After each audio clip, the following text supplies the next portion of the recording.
Today I'm going to be speaking about self-trust and in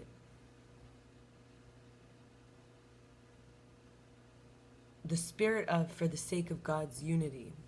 So how am I defining God here is the truth, the mercy, the most high, redemptive, eternal factor. So that's something to rest on. That is what we call in Hebrew Baal Bitachon, is somebody who's a master of resting on the one who trusts. And this brings bodily, and also we would say physical body, emotional body, spiritual body, peace. This brings peace. And it's very hard to have this for the simple reason God never really says sorry outright to us. And whatever your version of your most high power, who never makes mistakes, that you're going to rest on, is a way to live deeply with control of ourself or the external. So it's like either we are being passive and allowing, and we have self-control, or we're being active and we're putting out. So we're putting out the energy, or we're taking in the energy. And this is like a few aspects of my personal growth I'm working on. One is to balance my scales and weights and maintain with accuracy and honesty. This is one of the laws of the Torah I'm learning about a lot, of different factors of my life. And also when Moses is giving his prophecies towards the end of his life, he says, "Listen, heavens, and I'll speak, and earth, hear the words of my mouth," as he transmits to the congregation assembled. So, in a way, I'm talking about using the word, but I'm also talking about the trust. In money, it says, "In God we trust." And credit is built on trust. And relationships are built on trust. And so it's both action through passive and aggressive. I would say passive and active. Maybe we would call it rest or control. And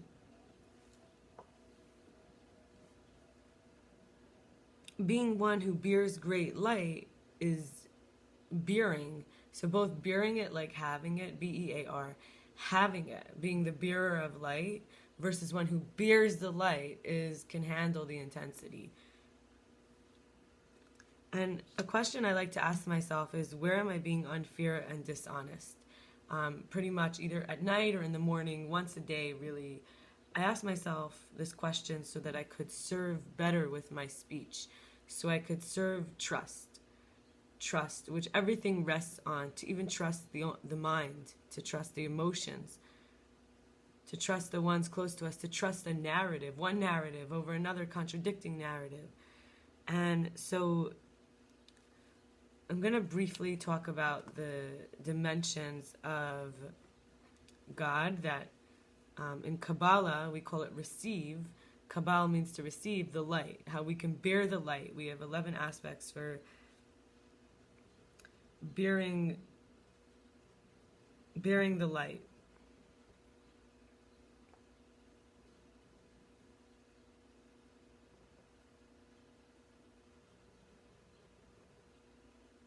And the first one is Keter. This is divine light.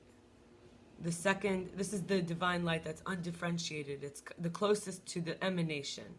It's like just the first gel without borders coming off. Then we have Chachma, which is the right side. We have wisdom. Then we have Bina, the left side, understanding. Then we have, in the right side again, we have Gevura. We have Chesed, which is loving kindness or expansion. Then we have Gevura, which is discernment, judgment. We have Tiferet, the middle, beauty and balance. We have Hod, the left leg, which is splendor and humility. The right leg is eternal nature, or Netzach, or endurance, victory. Malchut in the feet is sovereignty, and then there's Yesod, which is the foundation, or the secret core. So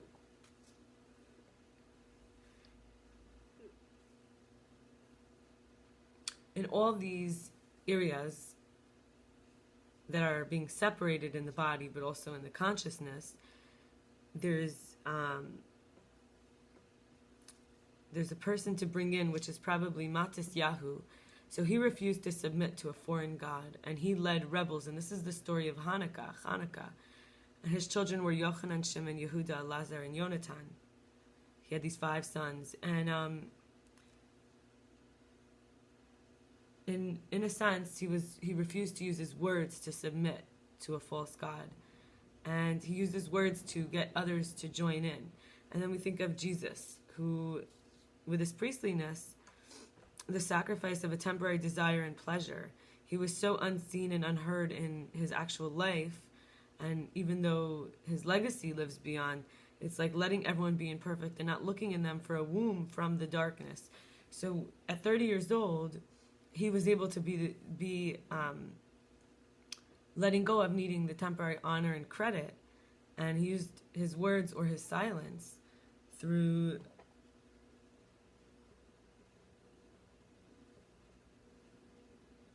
and being unseen even by people, being unheard, being the guilty one, being the bad guy, and letting everyone be imperfect. He wasn't looking for people to be his womb to get away from the darkness. That's how we say he beared great light. And relating to the Creator changes all relationships. So he was able to say, I'm clearly a child of God. And he wanted all of us to know that we are godly in our essence, in the seminal output. I would say the semen drop that mixes with the egg. The glue that causes the expansion, that has all these various aspects that I said earlier of the body, the crown, the keter, the chachma, the gevura, the tefera, all of them. Hod, Netzach, Malchut, Yesod, Bina, Chesed. It's to be able to use the service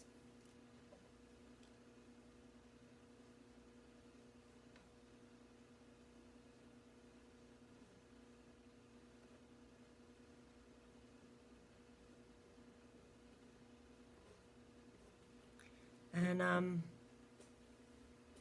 this service. I would like to talk about what Jess Ekstrom, she's a public speaker teacher, who says you always have to be just a few steps ahead. You don't have to have all the answers. And she's giving really life advice. She's saying when you want to have people listen to you, you only have to be a few steps ahead in what you are doing. And remember, it's not about my performance. It's about the people I'm speaking to. I'm here to inspire, not lecture. So this is kind of like going in line with Matisyahu. He had a cause. And Jesus, he had a cause. And, all the aspects of our body have to line up. And we have to serve something that we're going to have it speak through us. So we're not going to be a buffer, of the truth. We're going to bear the truth. So it's not like a diner where you can order kind of anything. You develop your specialty. You have a signature. She says don't be like when you go to those smorgasbord or buffets and they have every kind of food you can ever want, but nothing is exactly perfected or specialized. So that's an important aspect. And then having a before and after moment, that there's a transformation possible. And we can do this all the time with each other. And to say I'm a vehicle to an inner solution, they can apply my own stories lesson or my familiarity reminders is what structures the new story. Like it gets its own fingerprints, and the cliches, all these things like, beauty's in the eye of the beholder, or can never step in the same river twice. You have to really make a difference in your own life with this before it can be something that has a deeper meaning. And so we become meaning makers. And she gives great advice. She says you could make between $500 and $500 and $3,000. It's after that, it's about the money. You can get testimonials, you can network, travel, get food or gifts. She's saying people are paying for your history and your experience. You knew which screw to turn. What were your mistakes and your sacrifices? And that's why I want to go back to the other question. Where am I being unfair and dishonest? This tells us where we can grow, where we can increase our integrity. And there's something called a speaker statement, which is the value that I am blank, and I help people with blank by sharing blank. So this is like, I am a self-healer, and I help people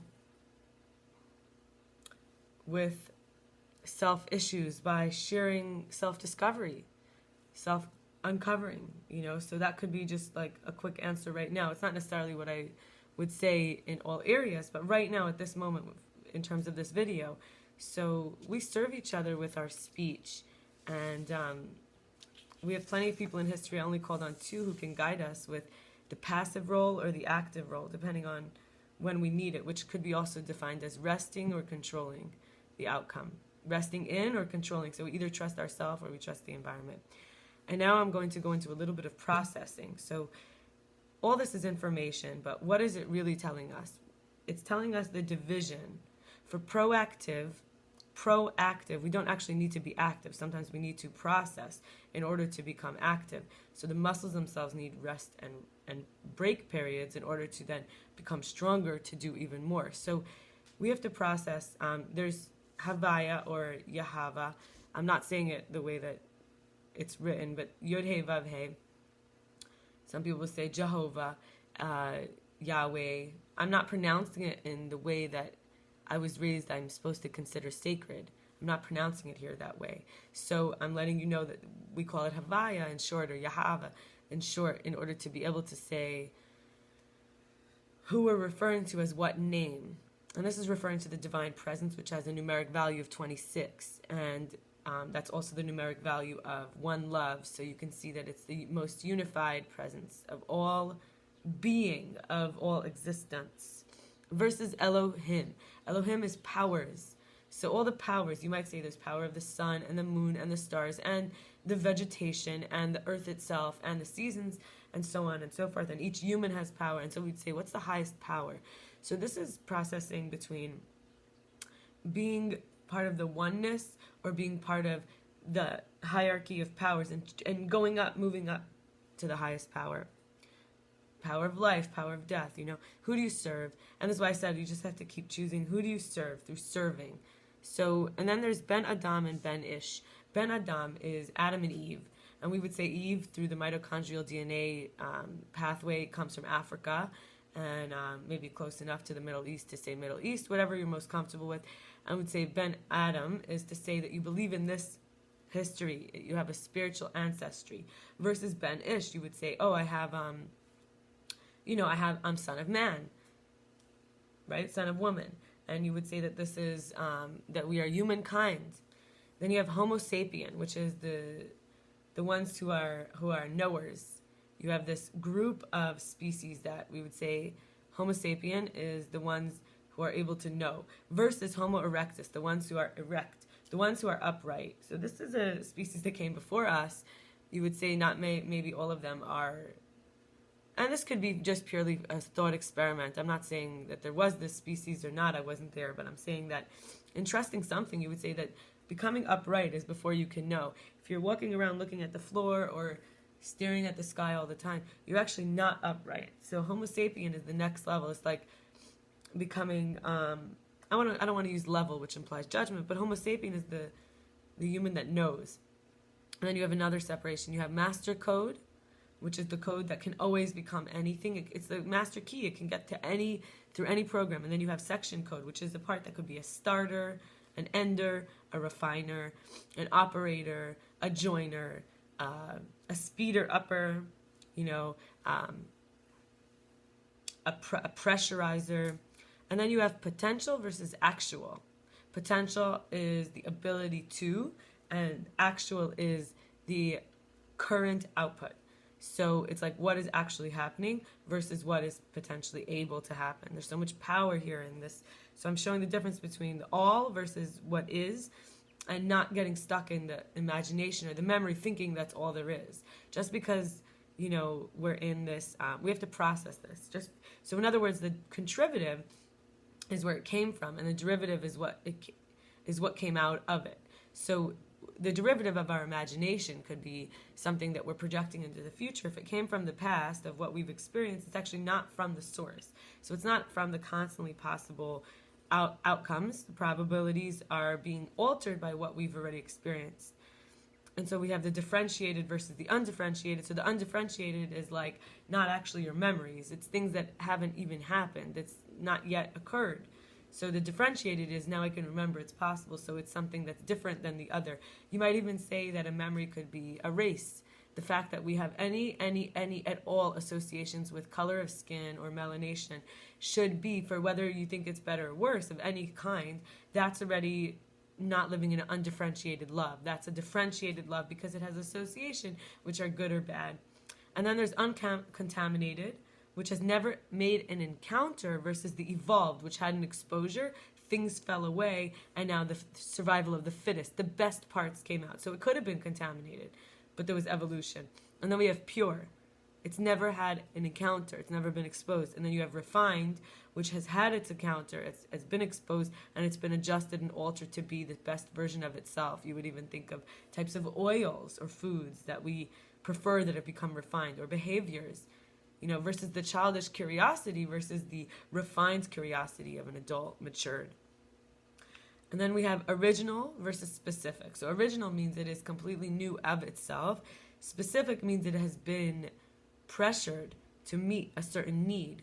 It's completely natural. To be pressured to meet a certain need is having a cell that becomes a nerve cell, or you have a spider that has an eye cell, or you have a blanket that is, originally a blanket, and then it became specifically the blanket that you have on the couch. So finally, we could look at this more as cause and effect. So the allness is the cause, and the power or the abilities or the service of is the effect. And so at one point, we could say that our natural coding has all the animals. We know we have a deep inner connection bond with all life form from this place. And yet, we can have the inner animal become loud. The inner animal, in other words, I'm using the word loud to speak out what we're talking about. Speech here, we have to serve something.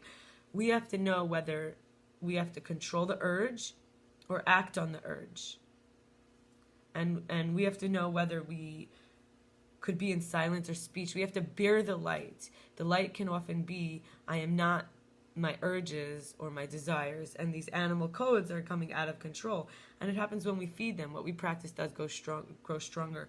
So I hope that this has been inspiring in order to trust yourself and trust the natural wisdom of your body and your code, and your passive periods and your active periods, and your ability to make meaning, and that your specifications, but also your generality, your general outpouring ability. In other words, your general all possibility nature.